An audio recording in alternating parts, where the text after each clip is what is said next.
was so cool when you crushed that Demetri with Tensor's floating disc last night. I know, right? It was so radical.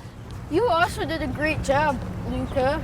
Thanks, Ike. It was really fun to play W and W. And wait, is that Jonathan?